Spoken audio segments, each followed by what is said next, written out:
learn a little bit about the Bible and to talk to you guys about some things that have been on our minds. We took the time to look up some verses and kind of want to share our perspective on the word and how we take it. There is a lot more to the word than we can perceive sometimes, but I think the best experience is the one that you have personally with God and your relationship. Also, my name's Doris. This is Doris. Thank you for having me on your show. Of course. On your show. I received that. Looking like that. Hey, we don't have to be perfect. No, I received that on my show. Okay. So my name is Doris. I have done, in the past, I've done quite a bit of leadership work and ministries and working with youth and, the women ministry and working in, or serving, in other areas of the church. And I have also life experience. Wait, sorry to cut you off. I think you were once my leader when I started. When we first met, there was a time where you were my leader. Yeah. That's crazy. So she was once my leader, still is. Yeah. Okay. Oh yeah, because And I currently go to USC. I'm getting my master's in licensing social work. So I do have also that therapeutic side to the Bible, which I think is awesome. It helps to help the word adapt to people's situation who do have faith in God when they're currently going through like difficult situations. So that's who I am. Do you want to explain to anyone who's not aware or doesn't understand what leader means? Leadership in the works of God or in church or. Okay. So I take as leadership as someone who's taking initiative and wanting to cause change within the church, and also reaching for communities who are in need, who are vulnerable, like the homeless or foster youth and other things like that. So it's just pretty much a member of a group who is leading the rest of the group, who coordinates, who plans, and comes up with ideas, and also it's kind of like a person who nurtures the rest of the group and helps the rest of the group through what they're going through, as well as they're helping other people. It's a responsibility. Yes, it's a responsibility, and once you understand how important that role is, it really changes you from the inside. You become almost, well, I'm a female, so you almost become a mother to these kids or to whoever you're talking to. Kids. To the kids right there. No, I'm just kidding. Just to anybody, you have that nurturing side, and a lot of people need that in this world.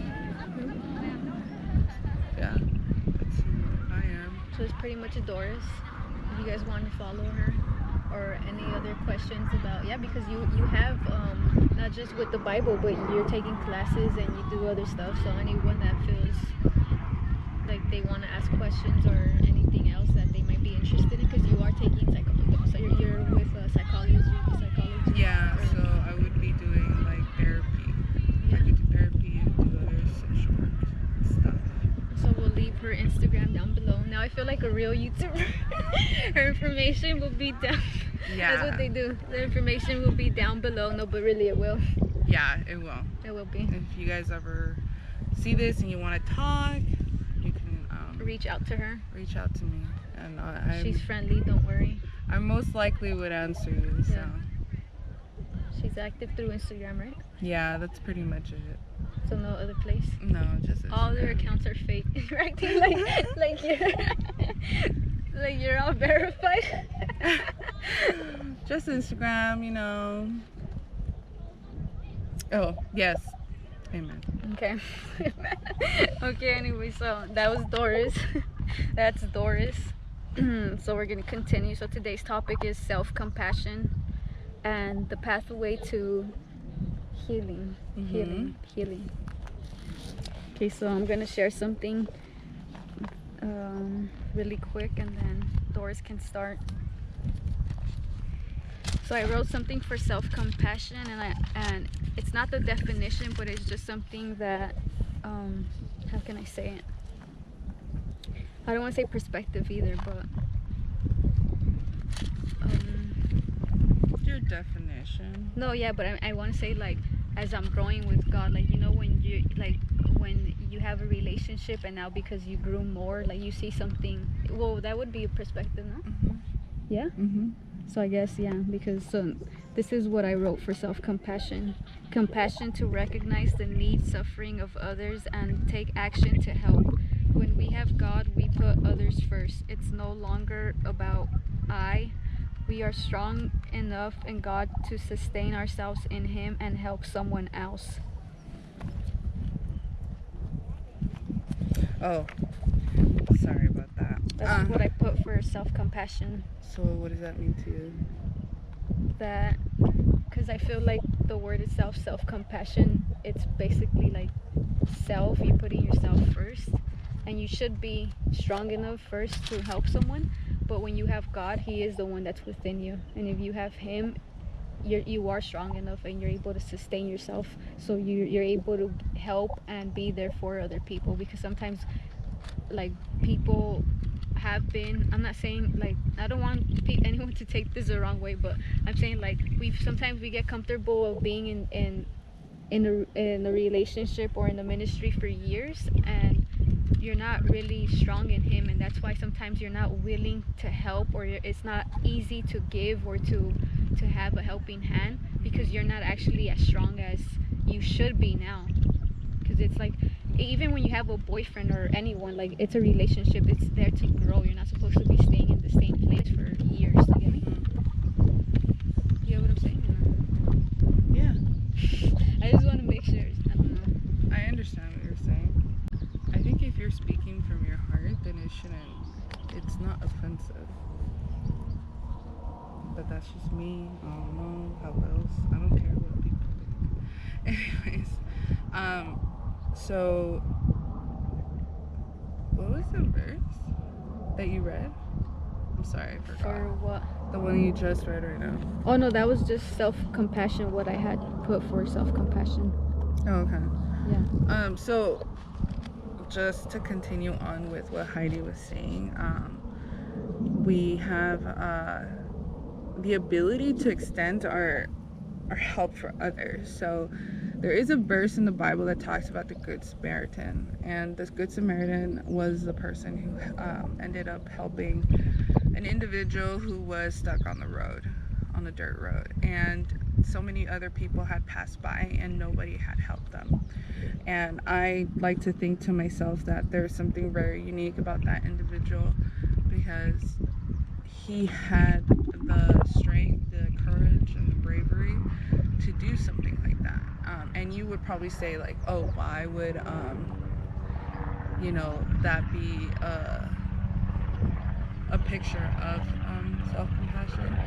Well, the Samaritan, and the person who was on the floor, like, who was in need of help, they weren't allowed to talk to each other during that time, because Samaritans were allowed to talk to Jews, and the other person was a Jew. And so the Samaritan, knowing that he or she could get in trouble for communicating with the Jews, like, because they try to keep the ethnicities apart from each other because of their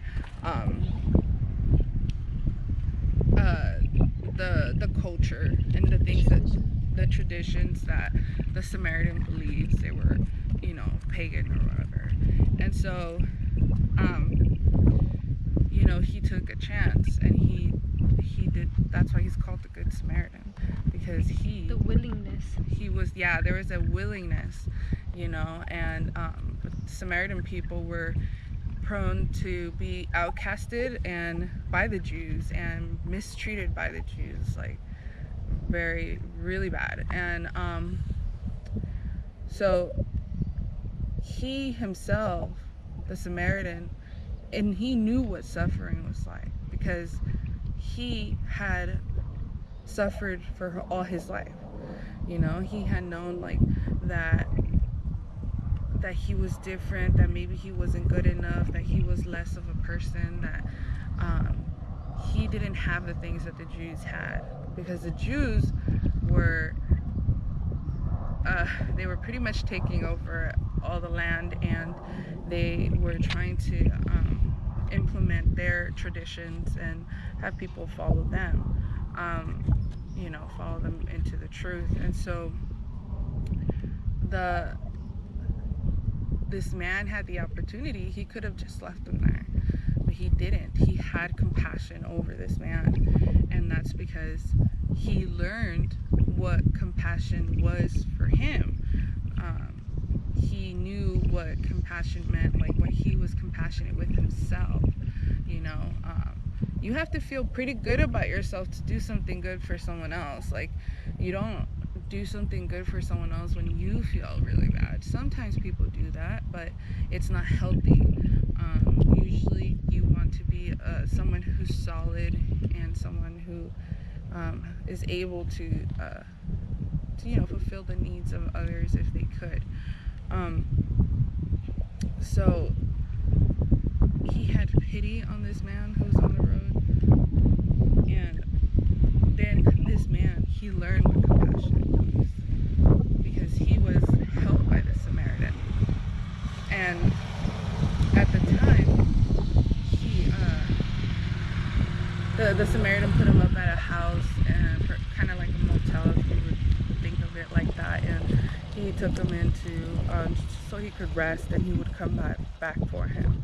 But that story is a great way of seeing the two sides of the coin, of how being so self-compassionate, being kind to yourself when there's bad things happening to you, or you're going through failures, or just your suffering in general, how to have compassionate with yourself, and then also being able to show compassion to others. The Bible talks about how we need to love ourselves the way that we love ourselves is the way that we need to love others. So if we're mistreating ourselves and not giving to ourselves what we need, then it becomes difficult to give to others what they need. Like, if you need a space, if you need time, for example, time to recover from something that you're going through, and you don't give yourself that time, you don't give yourself that space when others get sick around you, for example, you then won't understand what they're going through. And if you do give yourself that space, you understand better what it is that they're feeling and what they're going through, and what it is that they are learning through the process, because you've learned it too. So I feel like that's also part of being compassionate, not only to yourself but to others.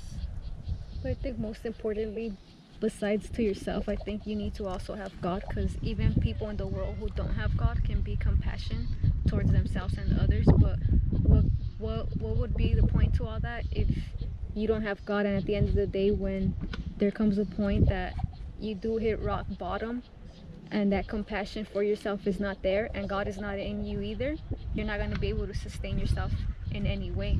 Mm-hmm. So you do also need to have, like, it is important also to have God, because that's what I meant. Like, when you have God, you're going to be strong. Even when you feel weak, you're still strong to be compassionate for someone. Like, even when you're going through something, you feel so strong, but it's not because of you. It's because he's in you, that you're strong enough to be compassionate for someone, and you know that you're weak too. But he also says in the word that through your weakness, he shows his strength. Mm-hmm. And I think that's important too, to always know that when you have God, you're able to always be compassionate to someone else, even when you feel weak.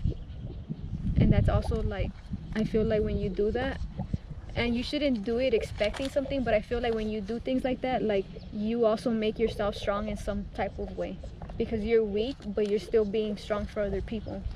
And I'm not saying to do it if you're super depressed, like, or, but you can, like, you obviously have God to cry out to and to, like, pour out everything to him. But I do feel like it's like a, like, how do you say, like, what's that word, like, it's an advantage to have God. When you have God, there's a lot of advantages we have. Yeah, I mean, God knows we're human. Yeah. You know, and he knows that we are weak.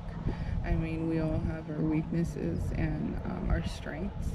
And, you know, we like to play into our strengths, you know, and that's kind of like what builds our pride and our ego, where we get to that point where, like, oh, we don't want to help these people, or maybe I can't even, like, because I don't have time, or whatever the case may be. But, you know, just to add to what you're saying about not feeling so well yourself, and, you know, knowing that God's inside your heart, and you're having that willingness to, like, be selfless, and you know, still extend the hand out to others even when you are not in the right place, or maybe you're not feeling it, or whatever, when you're consciously aware of it versus But I think that also comes with maturity. I think it comes with, like, growing in him, like, that people get to that point. I don't think, like, I'm not saying do it if you're not prepared for that. I feel like everyone has, it comes with it, like, it's maturing in God too, that you're able to do that, because Right. it's not easy, like you're saying, it's not easy for people to do that, and it's not going to be easy, because it is maturing in him to be able to do stuff like that. Yeah, well, I was gonna say that you know, we, as believers in God calls us to walk by faith, you know, and not by sight. So even though we see things about ourselves and others, and we contribute to our own, like, self-doubt, we still walk by faith. You know, we know that things that occur in our lives are not just coincidence. Yeah, They're with purpose. Yep. So when that time comes where maybe you're having a long day and it's just difficult, and then somebody's like, you know, one of your friends, or your boyfriend, or your mom, or your dad, like, you know, they're like having a hard day, you know, too, even though you feel a certain way, you're having a hard time with it, you know that God is able to speak through you for others.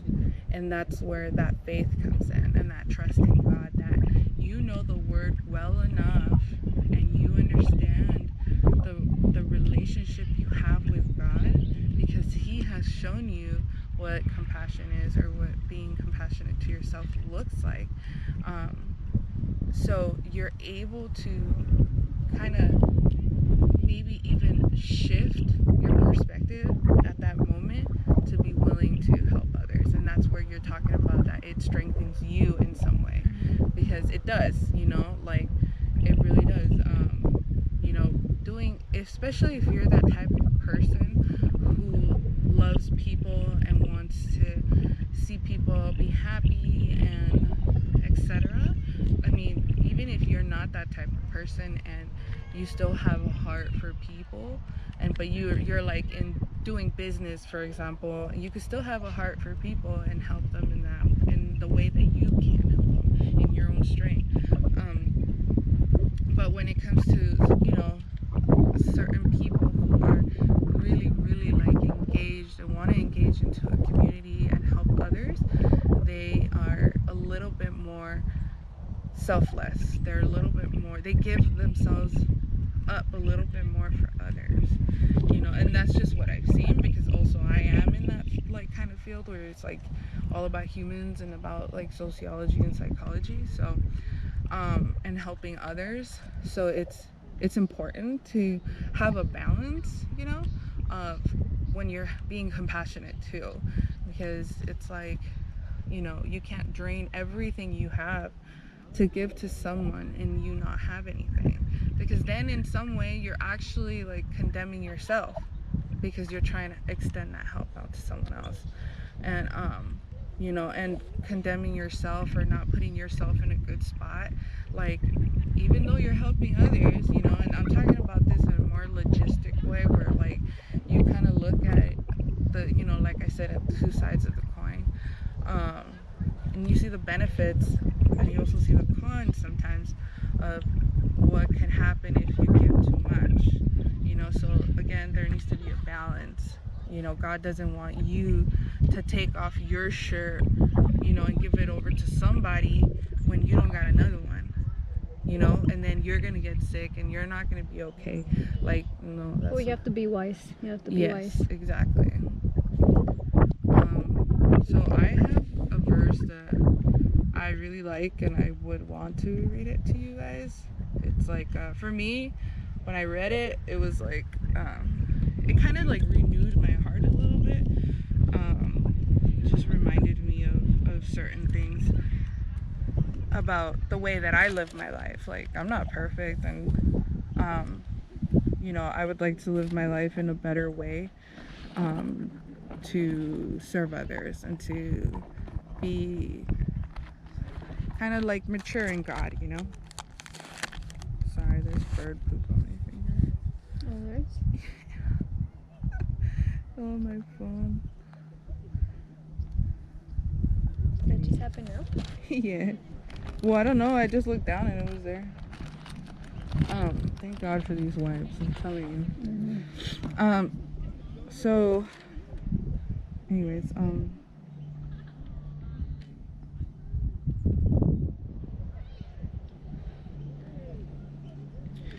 right. So the verse is Ephesians 4:25. Wherefore, putting away lying, speaking in every man truth with his neighbor, for we are members of one another. Be ye angry and sin not. Let not the sun go down upon your wrath. Neither give place to the devil. Let him that stole steal no more, but rather let him labor, working with his hands the things which is good, that he may have to give to him that needeth. Let no corrupt communication proceed out of your mouth, but that which is good to use of edifying, that it may minister grace unto the people who are hearing it. So just to kind of like give it a little breakdown,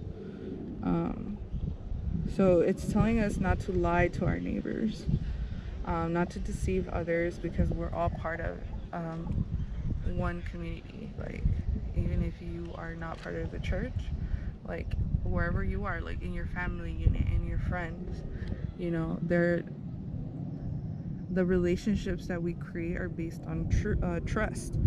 And when we lie to those who we care for, we don't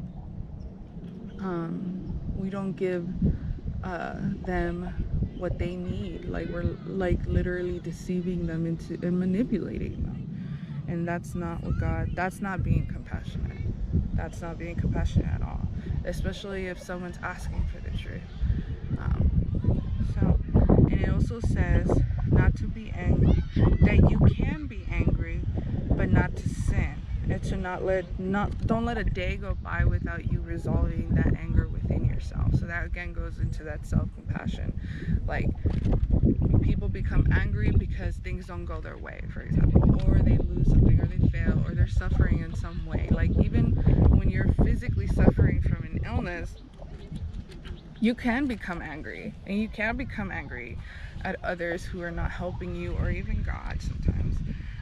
But the Bible says that, well, that self-compassion, it's defined as having compassion towards yourself in the circumstances, knowing that you gotta be a little still and know that where you are is where you need to be, and it is what it is, or this is just another part of your life that you're going through, and you're allowed to be angry.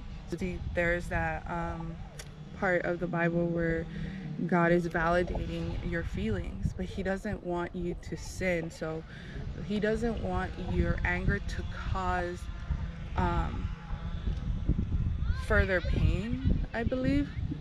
And he wishes for you to resolve what's going on within you, so that kind of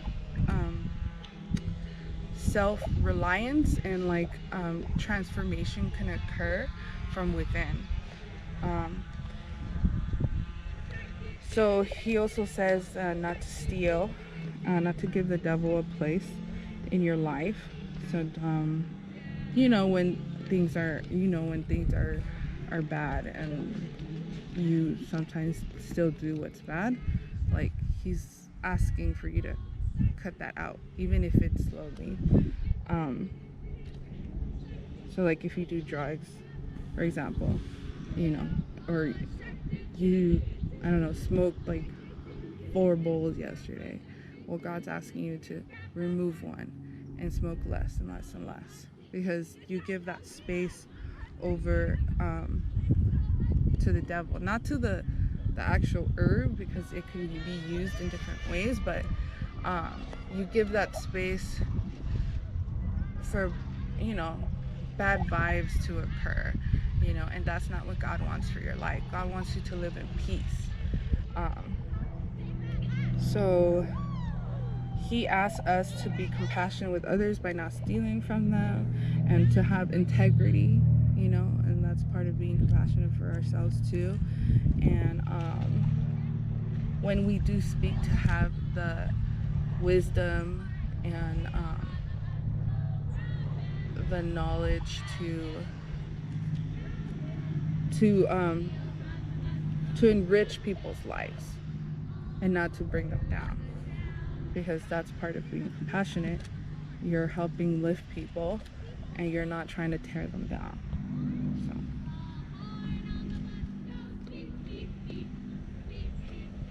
Oh, I thought it was more.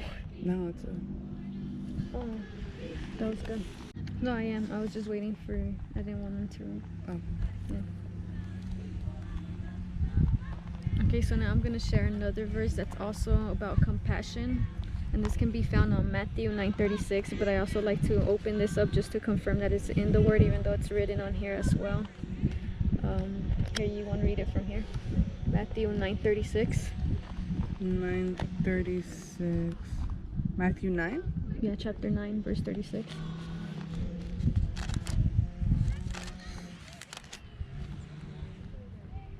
But when he saw the multitudes, he was moved with compassion on them, because they fainted and were scattered abroad as sheep with no shepherd.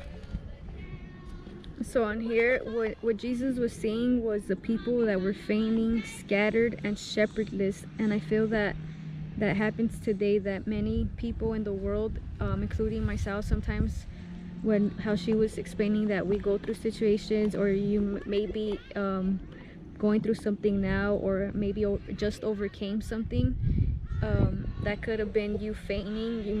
You can still be scattered and even shepherdless now, because even though you already overcame something and you're doing well, you can still be considered shepherdless, or without someone to actually still continue guiding you. And that brings a lot of compassion towards God to reach out for his people, because he wants people to be saved. He wants people to have his love, and to be able, how she was saying, to love yourself and have self-compassion first to yourself, but through him, so that when you have him, you're strong enough to be able to overcome and have self-compassion towards others. And how she was also explaining earlier that verse, or that parable, I'm sorry, I really like that. That's still happening today, the parable that you were explaining to them about the Jewish person on the street and what was it? The Good Samaritan. Yeah, that's when you were explaining that, I was thinking about it, and that's still happening to this day if you think about it. Like, there's still people, you can see it as even, I'm not gonna say racist or anything, but it's just in general, like people, that's still happening today. Like, I feel that the word, like, it's not just like how people see it, it's not just a book. Like, everything's already prophesied. It's still happening today. Everything that's written on there is happening right now today. And on here, I want to explain what the word fainted mean, or what it refers to, because it has an interesting, just to be more clear on there, the word used here refers to the weariness and fatigue which results from labor and being burdened.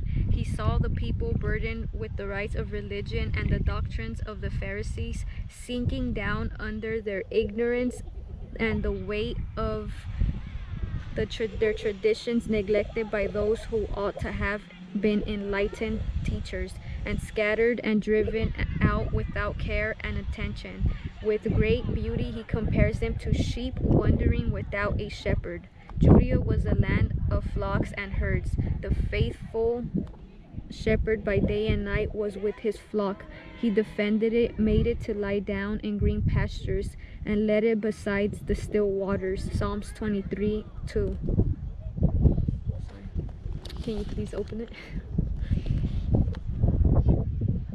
He maketh me to lie down in green pastures. He leadeth me beside the still waters. I just wanted to confirm. Without his care, the sheep would stray away. They were in danger of wild beasts. They panted in the summer sun, and they did not know where the cooling shade and stream was. So said the Savior, it is with this people. No wonder that he was so compassionate. Redeemer was moved with pity. See, and all this was exactly what you were just saying, like how we need that verse that you're saying to stay away from, like how if you smoke four bowls or whatever, that it, like smoke one less, and to not open doors, or like, well, I'm saying to not open doors or give in to the devil, because it's like he's explaining here that he's had like these people they don't have someone that's leading them, so therefore there's beasts all around. There's people waiting to just come and you're giving them a chance, and they're gonna take it. And then people are later on, like, really not, like, what's that word, I'm not good with words, like, it's the opposite of compassion. Selfish? Yeah, and it's more because they feel like that you go through something that you feel like, I can't give you this because it took me so long to gain it, and they feel like they're being very on guard. Protective, yeah, and I understand sometimes it is like that, because you feel like, oh, like I went through this and it took me so long and blah blah blah, but you shouldn't have to get to a point to have to do things like that. Like, you get what I'm saying? Like, because you put yourself in that situation, or you have now trust issues, or you have resentment towards your own mother, and that's like the enemy also using things, and that's not okay, because you put yourself there. Or you lash out at God, and it's like it's not him, it's you put yourself there.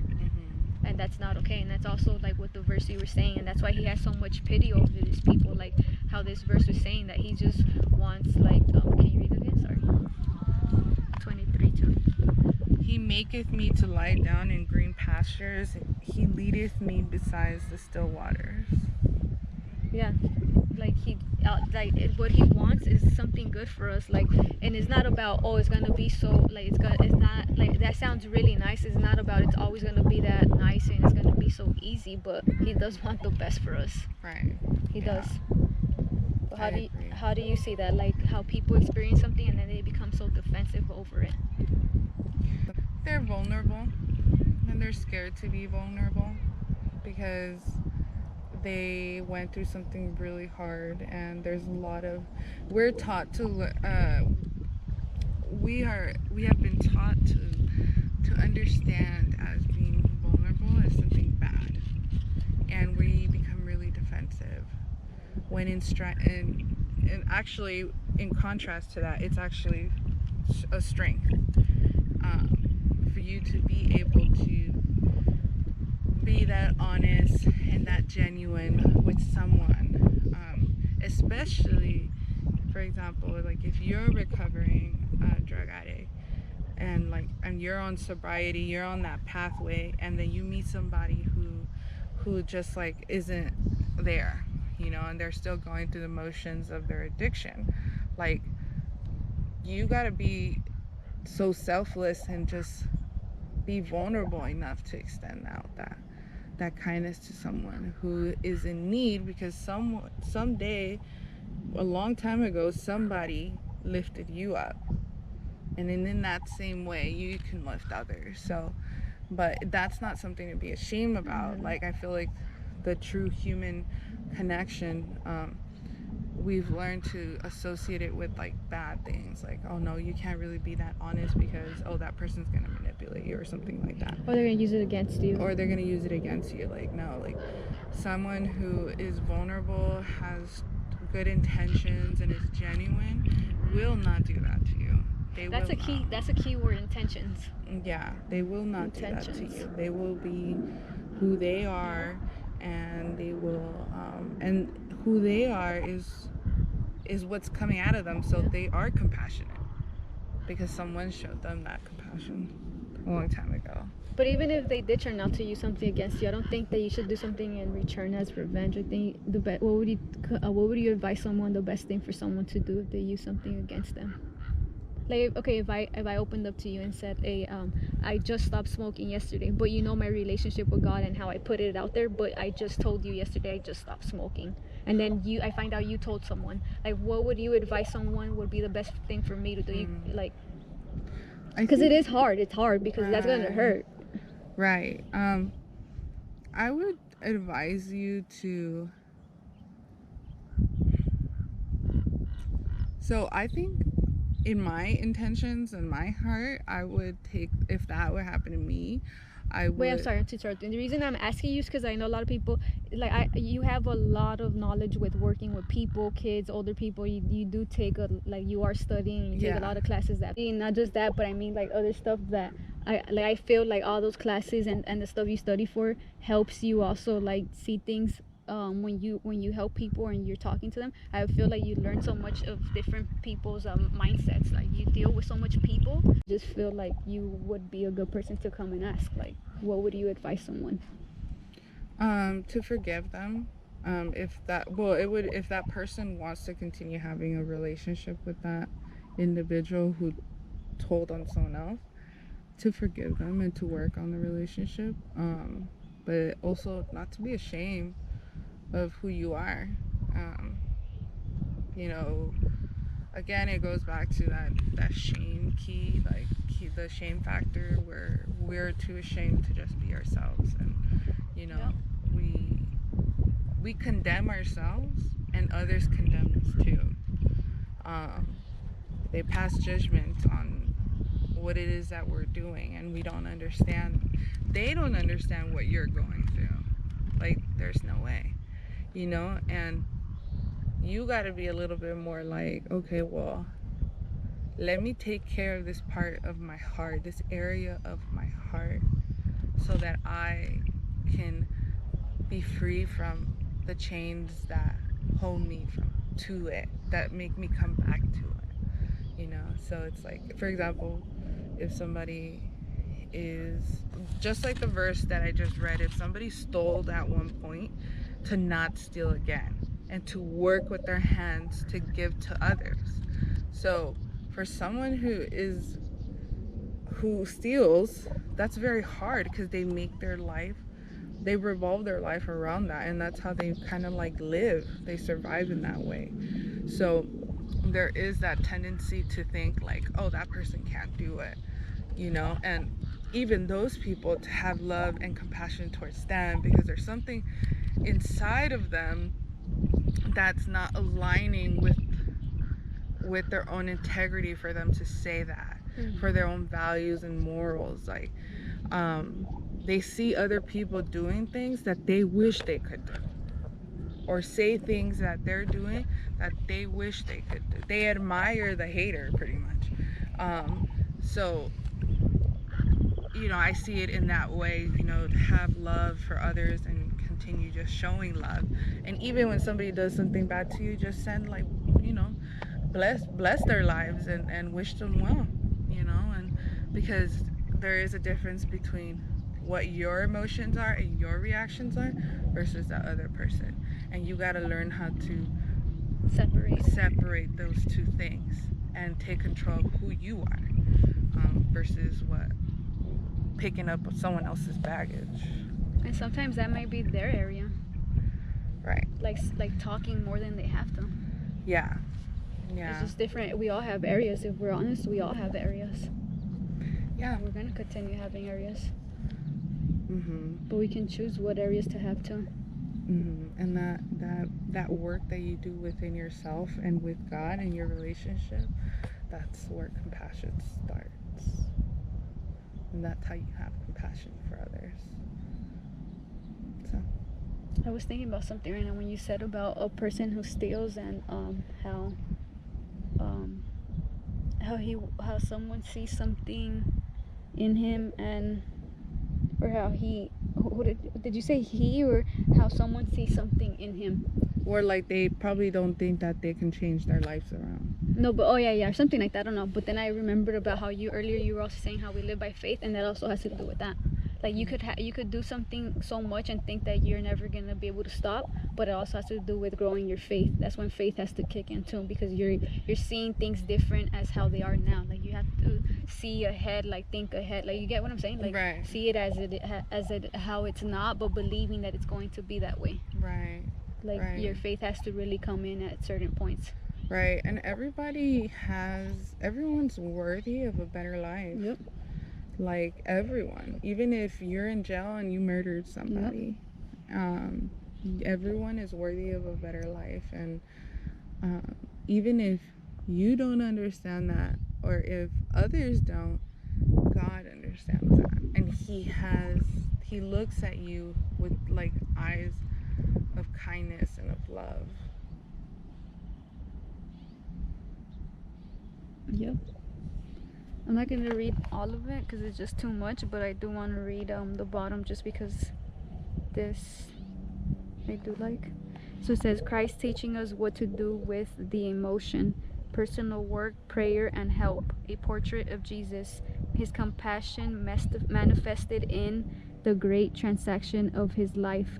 The foresights of compassion, the Bible for our guidance, the minister to speak to man, the Holy Spirit to comfort, the mercy seat as our resort, the promise as our food. The promises is this. The promises to as our food. The ordinances, our personal recollections prove this compassion. He tempered our convictions with intervals of hope. He has moderated our afflictions. He has put us to graduated tasks, emotion leading to action. You cannot indulge in the luxury of feeling, if you will excuse a Lancashire metaphor that you do not use to drive your spineless without doing yourself harm. It is never intended to be blown off as a waste stream and allowed to vanish into the air. It is meant to be conserved and guided, and to have something done with it. Therefore, do not get into the habit of indulging in that sentimental contemplation of the missionary and heathensome compassion and sustained service. Nothing but compassion will carry you through and tragedy in life. You cannot go through it merely for its own sake.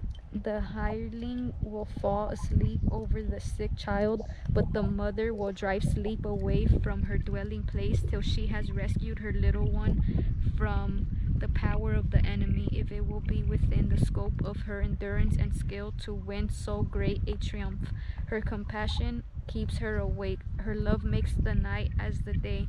Her pity stops the clock so that she takes no note of time. Every other emotion grows dumb. Wonder must sometimes close its eyes. Admiration pulls upon itself. Sates like appetite and dies of the but what it feeds on. And if the very nature of the love of God, he grows in the development of his compassion, he will succeed yet. How you said that whatever you put your energy to, or whatever how compassion grows with that connection with God. It's nice. There's this one verse, if y'all interested, for Ephesians 4 verse 32, and it says, and be ye kind to one another, tender-hearted, forgiving one another, even as God for Christ's sake has forgiven you. So, Yep. we know that our love for others comes from a higher power, from a higher purpose. Yeah, and if he has forgiven us, we too must be able to forgive others. Even though it's hard at times, it is, because everyone has different things that they go through with people, and I'm sure that there's things that you really go through sometimes that are, because I mean, we all have our experiences. And I'm saying that from my own personal too. That's why I'm saying it like that. Yeah, there's nothing wrong with that. I think your experience is valid. Yeah. And you are a daughter of God, and I think that holds a lot of weight to it. And it could be hard sometimes to forgive people who have hurt you, but it is possible to do it. Yeah, of course. Just gotta work on things. But last thing, I was gonna say that I wanted to challenge people to become more compassionate towards other, without showcasing or telling anyone what you do or you give them, but challenge yourself to really be compassionate, but don't tell people or make it a big deal when you are being compassionate towards someone, because sometimes people want you to be there, but they also don't want people, like, there's no point in me being here for you and doing things for you and then going to tell the world about it. Right. There's no value to it. Yeah, it kind of loses its value because you're bragging. It's like finding gold. You're not gonna go and tell the whole world because you found it, and that's something that you're like precious to you. You're keeping it for yourself, and if you tell someone, it's like they're gonna want to take it from you. So it's like there's no point in doing that. Right. That's a good challenge for ourselves, and to try to attempt to be compassionate with others, and value the expression of compassion through our actions. Yeah, that's actually the last quote I was gonna put. The fruit of love is service, which is compassion in action. And you know what's crazy? Because I started learning on my own. This is a separate video, but there's something I've been learning a lot, that love is not always something you say or how you feel, but it's an action that's done. And then I thought about it, I was like, wow, Christ was crucified. That was an action. He didn't get down. That was an action that was done, and that was love, the greatest of them all. Love. Love is love. It says that faith and hope. It says faith, hope, but the greatest of them all is love. And that was the greatest action that was made Christ. And the fruit of love is service, which is compassion in action. Yep, I love that. Compassion is done through actions. Like the person stopped for the Jewish person. That was an action. He didn't just say, hey, I'll come back right now, I'll go. Because sometimes you tell people, but you don't do something. Right. You shouldn't speak. We have 2 ears, 1 mouth, and we have 2 feet. We have 2 feet. We're not given 1 leg. You're walking, you're doing. It's an action. Right. Yeah, it's important to others and to yourself to validate what you believe in with your actions. That's the whole integrity piece of who we are. Like who you identify yourself to be in this big world. Yep. What kind of person and what kind of legacy do you want to leave? But yeah, what are your last words, or what do you want to... My last words. Have peace and learn to forgive, and have faith that better things will come. That's it. So that's it for today. If you guys want to see Doris in more videos or have any suggestions for any other topics, you guys can leave them down below, and you guys can also reach her on her Instagram for any questions, advice, or just anything in general, or just want to follow her. She's on Instagram. She posts about anything and everything. Pretty much, yeah. So that's it for today, and it was nice having you, Doris. Thank you. And she'll be on more whether you guys ask for it or not. So I'm gonna put her on more because I want her on more. I'm just asking out of like out of a friendly like way of asking, but I'm putting her on more whether y'all put it or not. Doris is coming back on, so so yeah, that's it for today, and bye.